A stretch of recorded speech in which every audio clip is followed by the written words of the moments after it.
Today I'm changing the front sway bar end links on this 2006 Honda Civic. This fix is applicable to all 8th generation Civics, and I wanted to make a very quick video today because a lot of the videos on YouTube basically show a kind of an arduous process removing this front sway bar end links, which involves using the number 5 Allen key, stripping that out, having to maybe use a reciprocating saw to remove the remaining part of the end link. And what I found in doing this is it's just a lot easier to go get a set of channel locks or vice grips, which I have right here.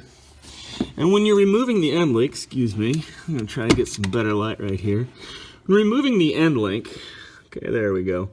Attach your channel locks to the back side that's behind the nut you want to turn. So what that essentially is doing then is gripping that stud and disallowing it to be moved. And essentially that's the service, or that's what the number 5 Allen key does. But as you know, that tends to strip out, and you're just left with a big problem. So I've found that it's a lot easier just to attach these channel locks and make them tight. You got to make them tight, but then you can come in with a wrench and get this done. And let me show you. I've got my number 14 here and see what's happened. It broke loose fairly easily. This car has 221,000 miles on it. These are the original end links, and you can see that we're moving the nut and we're not moving the stud.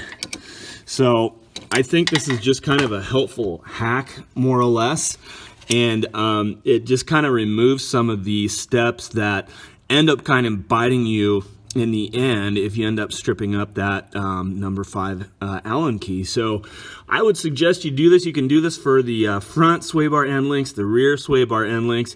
If you have an impact gun and access to do it, all the better. I used an impact gun down here.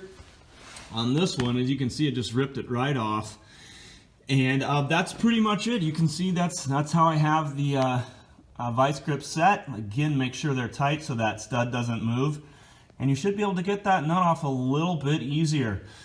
I'm on the passenger side of the vehicle now, but once you get your new replacement link, and by the way, I will include a link in the description for these.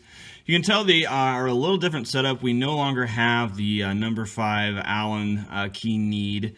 We actually have a nut right here we can grab onto with a 14 millimeter, and then the nut on the new end link is 15 millimeter. So all we need to do is put a wrench on this and then tighten on this, and we'll be good. And you can manipulate these in order to fit back in, the area that you need it to fit in. It's very straightforward. If you were able to remove the sway bar end link, you can certainly install it. I wouldn't have any doubts about that. And just for context, it took me maybe 8 minutes to remove my sway bar end links using the channel lock method as opposed to using the number 5 Allen key method. So anyway, I think it's just a good way to go about this. It can get the job done quickly and efficiently. So if this video helped you, please help me. Hit the like and subscribe button. I'd really appreciate it. Thanks, and have a great day.